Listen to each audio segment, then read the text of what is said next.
오늘 함께 보실 하나님의 말씀은 누가복음 9장 10절에서 17절의 말씀입니다. 저와 성도님들이 한 절씩 교독하겠습니다. 사도들이 돌아와 자기들이 행한 모든 것을 예수께 여쭈니 데리시고 따로 벳세다라는 고을로 떠나가셨으나 무리가 알고 따라왔거늘 예수께서 그들을 영접하사 하나님 나라의 일을 이야기하시며 병 고칠 자들은 고치시더라. 날이 저물어 가매 12사도가 나와 여짜오되 무리를 보내어 두루 마을과 촌으로 가서 유하며 먹을 것을 얻게 하소서. 우리가 있는 여기는 빈들이니이다. 예수께서 이르시되 너희가 먹을 것을 주라 하시니 여짜오되 우리에게 떡 5개와 물고기 2마리밖에 없으니 이 모든 사람을 위하여 먹을 것을 사지 아니하고서는 할 수 없나이다 하니 이는 남자가 한 5,000명 되밀어라. 제자들에게 이르시되 때를 지어 한 50명씩 앉히라 하시니 제자들이 이렇게 하여 다 앉힌 후 예수께서 떡 5개와 물고기 2마리를 가지사 하늘을 우러러 축사하시고 떼어 제자들에게 주어 무리에게 나누어 주게 하시니 먹고 다 배불렀더라. 그 남은 조각을 12바구니에 거두니라. 아멘. 오늘 설교 말씀의 제목은 오병이어와 예수님의 사랑입니다.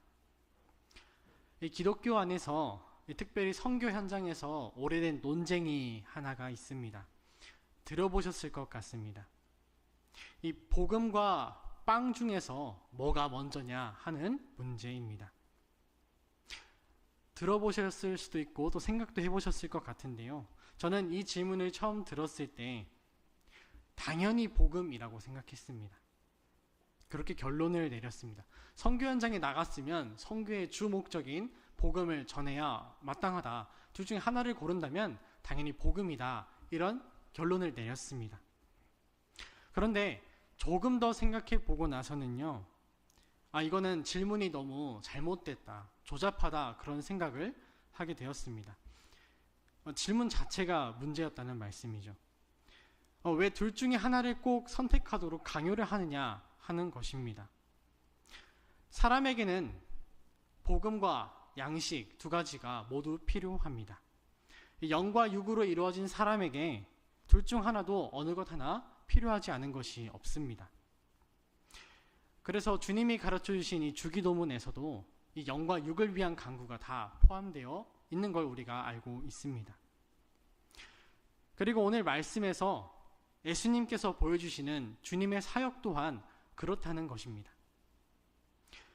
누가복음 9장이 어떻게 시작되었는지 한번 성경으로 보시면 예수님께서는 먼저 제자들을 보내십니다.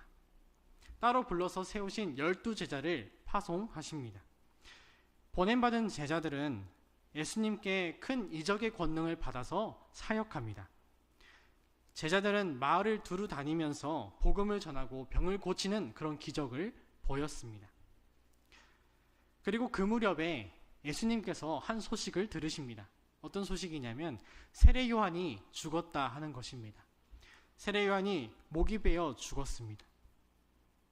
소식을 듣고 예수님께서는 그 소식을 이유로도 그리고 또 다른 몇 가지를 이유로도 하여서 자리를 피해 옮기십니다.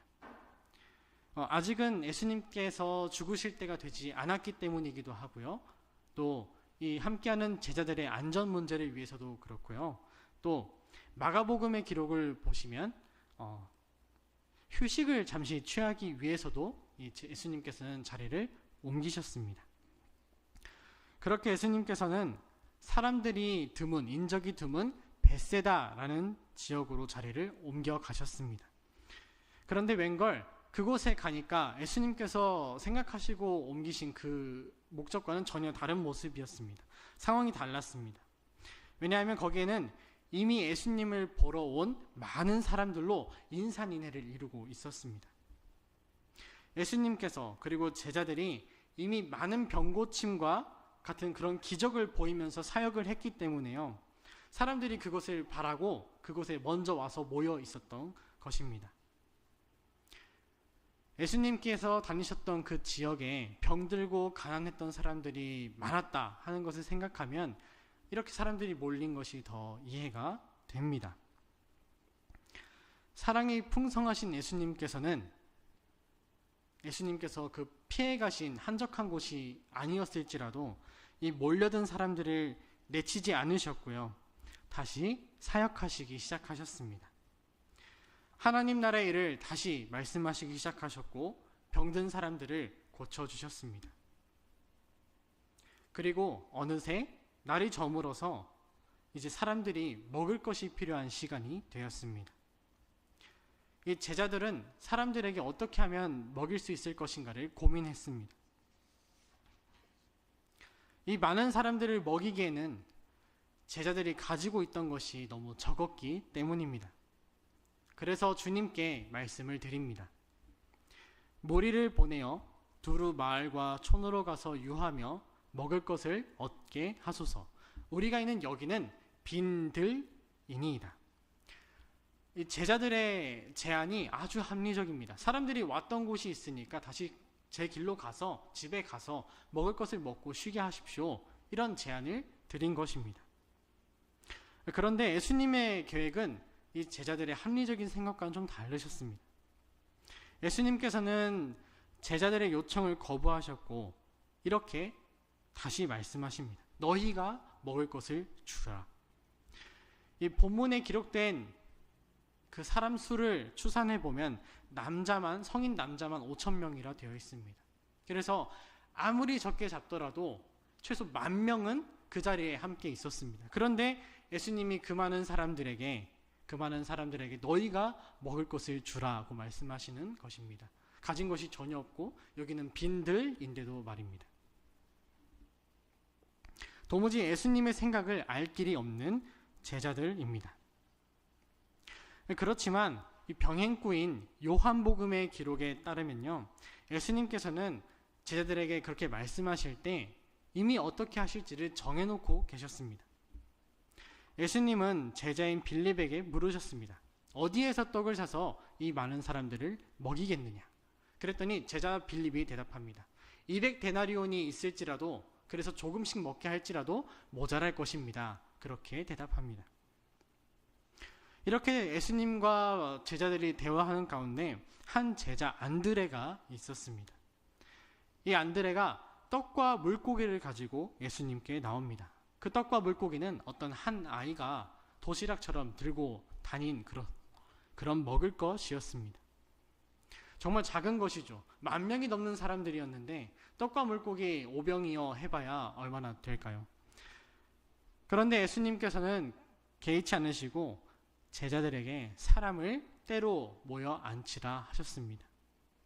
그 많은 사람들을 때로 50명씩 100명씩 나누어서 앉혔습니다. 제가 생각할 때 이 정말 장관이었을 것 같습니다. 넓은 빈들에 군대가 야영하고 있는 모습같이 50명씩 100명씩 때로 지어서 앉아 있었던 것입니다. 이어서 예수님은 그 받으신 떡을 가지고 기도하시고 그리고 떼어서 제자들에게 나누어 주셨습니다. 그리고 제자들의 손에 그 나뉘어져 들린 떡과 물고기는 또다시 끊임없이 나뉘어져서 사람들에게 나누어졌고 모든 사람들이 배불리 먹게 되었습니다. 그리고 남은 것들을 바구니에 거두었을 때 그 바구니 수가 12바구니가 남았다 하는 것이 이 오병이어 기적의 말씀입니다. 여기까지 너무나 잘 알고 계시는 이제 오병이어 기적 말씀이죠. 이 하나님의 놀라운 기적의 말씀이 우리에게 분명하게 가르쳐주는 몇 가지 진리가 있습니다. 첫째는 예수 그리스도께서 성자 하나님이시라는 사실입니다. 예수님께서 병자를 고치시고 차고 넘치는 양식을 만드셨다 하는 것은 바로 그 예수님께서 창조의 권능을 사용하셔서 창조의 권능을 사용하실 수 있는 창조주 하나님이시다 하는 사실입니다.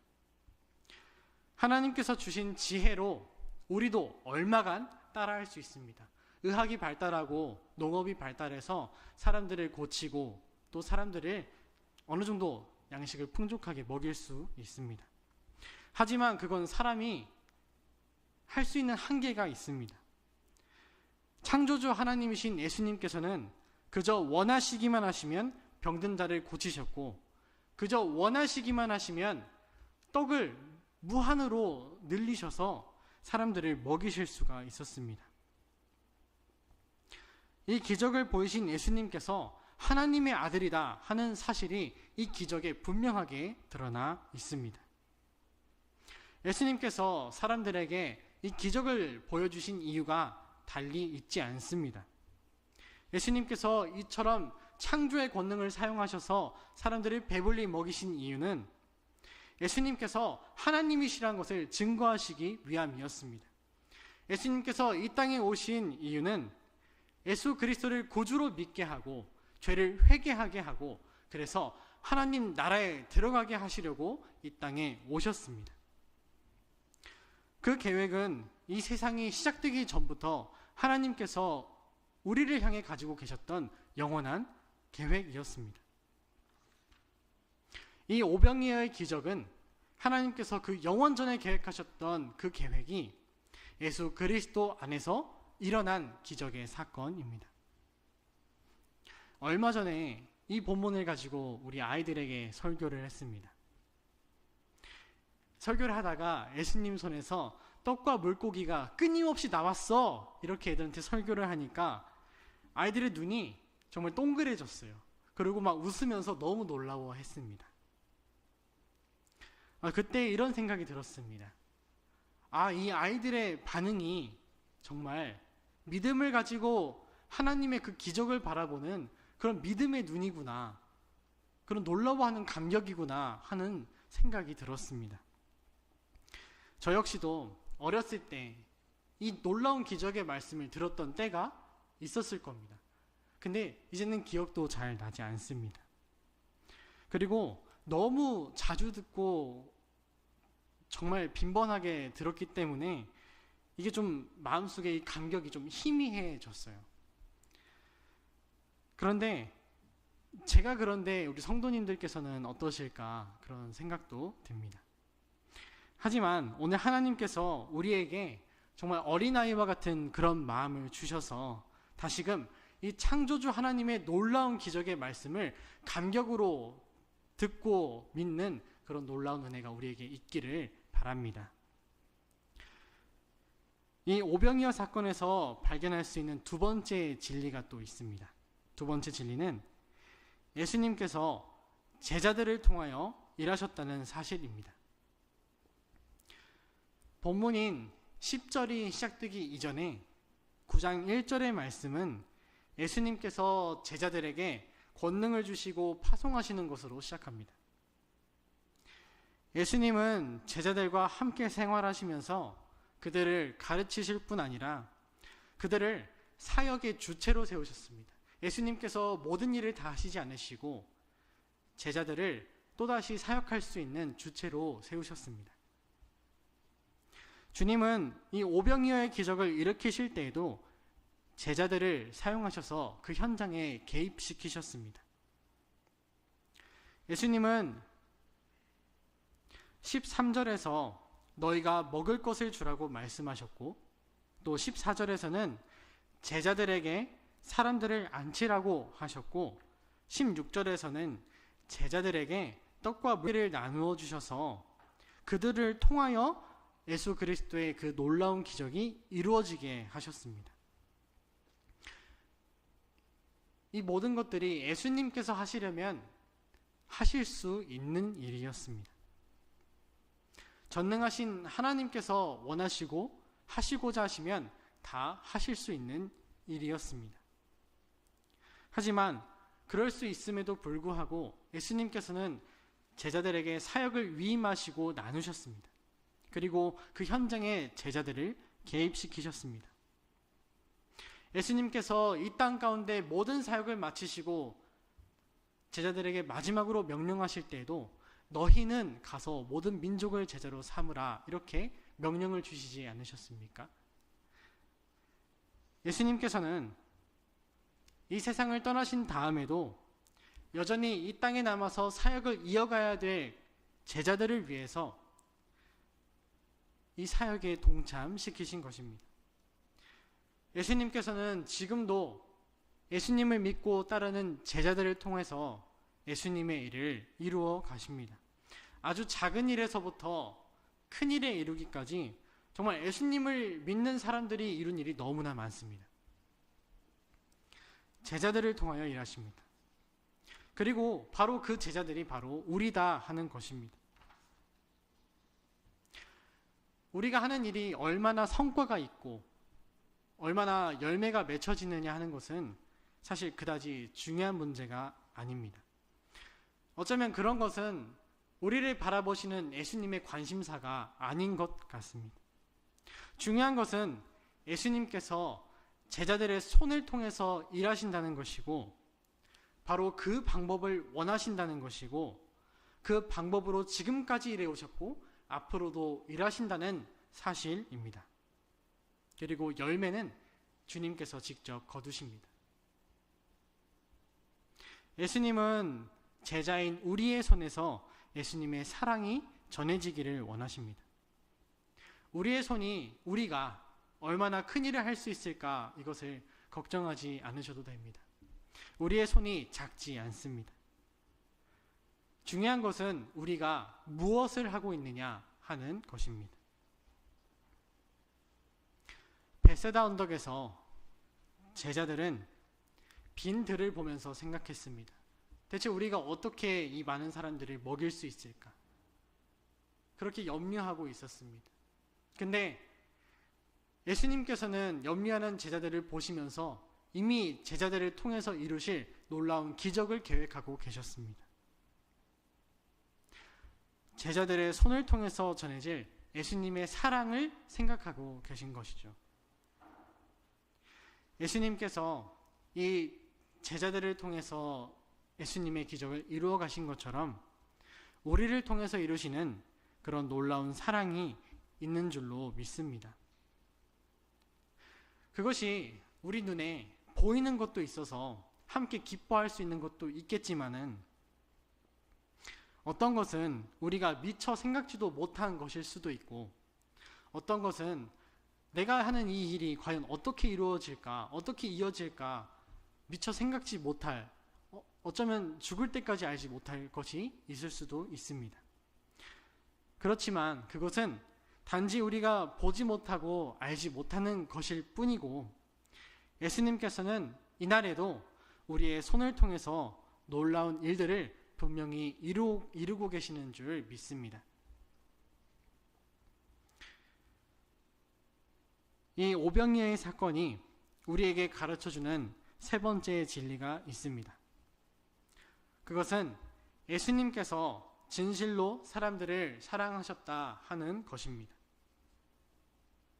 말씀을 시작할 때 말씀드린 것처럼 이 예수님은 헤롯을 피해서 그리고 잠시간의 휴식을 가지시기 위해서 사람들을 떠나서 한적한 곳으로 가셨습니다. 그러나 그곳에는 이미 많은 사람들로 가득했습니다. 예수님께서는 우리와 같은 사람이셔서 피곤하실 때는 잠시 쉬기도 하셔야 했습니다. 우리가 피곤할 때 어떻습니까? 피곤할 때 정말 나도 몰랐던 내가 튀어나옵니다. 참 많이 까칠해집니다. 잘 자고 개운할 때는 안 그러다가도 피곤하고 좀 배고프고 힘들고 그러면 나도 모르게 그런 까칠함이 툭툭 튀어나옵니다. 제가 참 그 죄인이다 하는 증거죠. 하지만 우리 주님은 그러지 않으셨습니다. 예수님은 죄가 없으셨기 때문이기도 하시지만 그 피곤함을 사랑으로 이기시고 이 사람들을 돌봐주시기 시작하신 것입니다. 예수님께서 자기를 향해 나온 사람들을 어떻게 생각하셨는지 이 병행구인 마태와 마가복음에서 기록합니다. 이 화면을 보시면 아시겠지만 예수님의 마음이, 그 사람들을 보시는 예수님의 마음이 불쌍히 여기셨다라고 기록되어 있습니다. 예수님은 자기에게 나온 가난하고 병든 사람들을, 힘들고 고단한 사람들을, 그럼에도 그 예수님 한 분 바라보고 나온 사람들을 외면하지 않으셨습니다. 불쌍히 여기시고 돌보아 주셨습니다. 잠시 자신의 휴식은 미루어 두시고 사람들을 가르치시고 치료하시기 시작하셨습니다.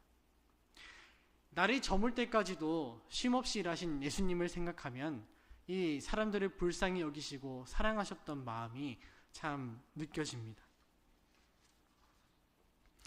사람이 사랑하는 것은 한계가 있습니다. 사람의 사랑은, 사랑이라고 부르는 그것은 때로는 손익을 따지기도 합니다. 냉정하게 생각하면 어쩌면 우리는 나에게 이익을 주는 것을 사랑하게 되는 것인지도 모르겠습니다. 내가 희생적이라고 생각했던 사랑도 알고 보면 자기를 위한 것인 경우도 있습니다. 저는 아내를 사랑합니다. 그리고 더 사랑해 주려고 노력도 합니다. 그런데 언젠가 알게 된 것은 제 그 사랑이, 그 노력들이 꼭 아내를 사랑해서만 하는 것은 아니었다는 것입니다. 좀 사적인 이야기지만요. 제가 정말 피곤하고 힘들어서 이 집안일을 좀 나눠서 하는데 요리를 하기 힘들 때가 있습니다. 근데 아내가 더 힘들어 보여서 제가 좀 해줘야 될 그럴 때가 있어요. 근데 그럴 때에도 제가 해줘야 되니까, 사랑하는 마음이 있으니까 꾹 참고 해줄 때가 있습니다. 속으로는 정말 쉬고 싶지만 아내가 이 음식을 먹고 쉬고 행복했으면 좋겠다 하는 그런 마음을 가지고 이렇게 요리를 해줄 때가 있습니다.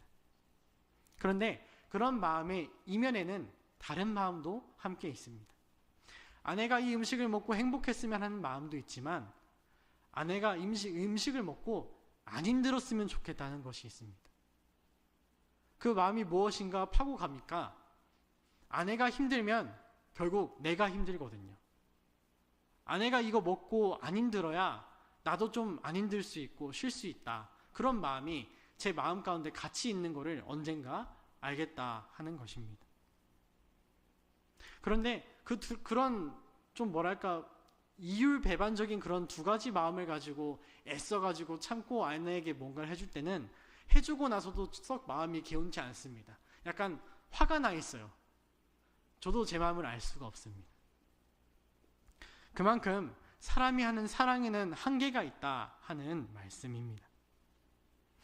하지만 예수님께서 베푸신 사랑은 그런 이면이나 다른 마음이 전혀 없습니다. 예수님께서 베푸신 온전한 사랑, 사람들에게 그렇게 베푸시고 예수님께서는 받는 것이 아무것도 없습니다. 예수님의 사랑은 그저 불쌍해서, 정말로 사랑해서 베푸시는 것밖에 없습니다. 정말 닮고 싶은, 닮아가야 하는 그런 예수님의 사랑입니다. 심지어는 예수님이 베푸신 이 사랑은요,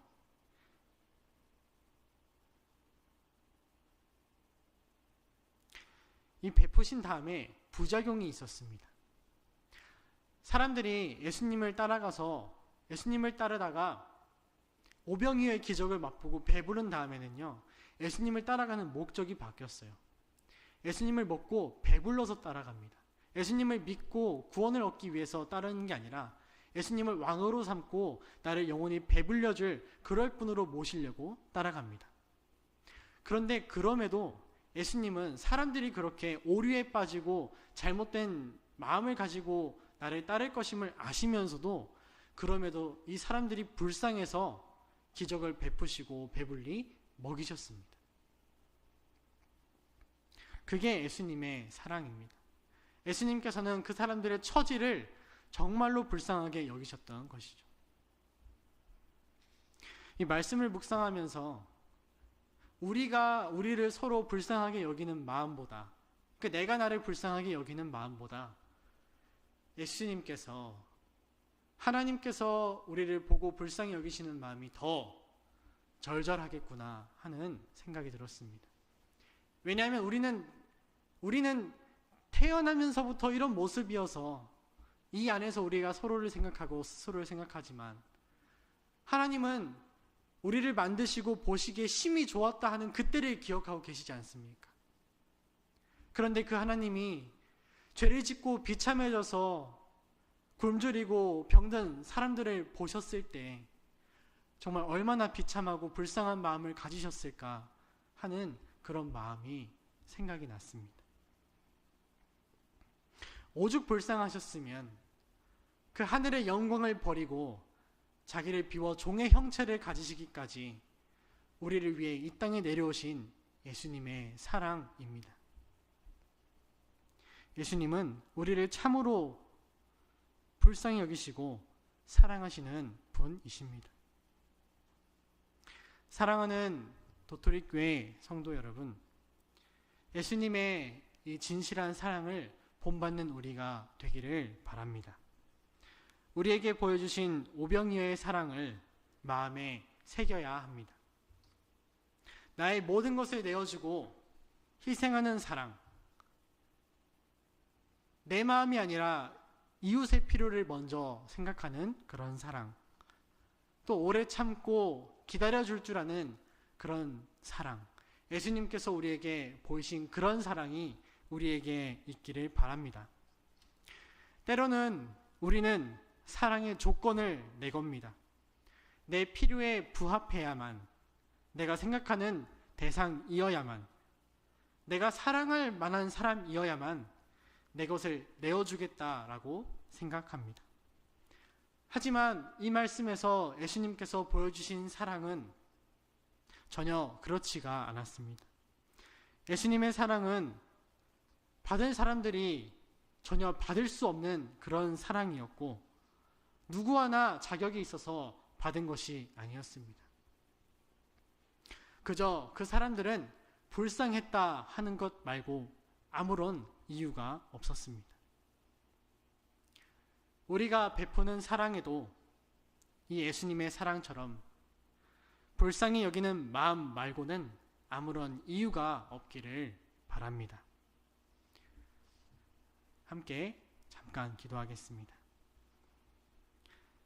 하나님 아버지, 이 오병이어의 기적 사건을 통해서 사람들에게 베푸신 예수님의 사랑을 봅니다. 주님, 우리는 많은 이유를 내걸어서 나의 것을 조금 나누어 주고 그것을 사랑이라고 부르지만, 주님은 그저 불쌍한 사람들에게 모든 것을 내어주신 사랑을 우리에게 가르쳐 주셨습니다.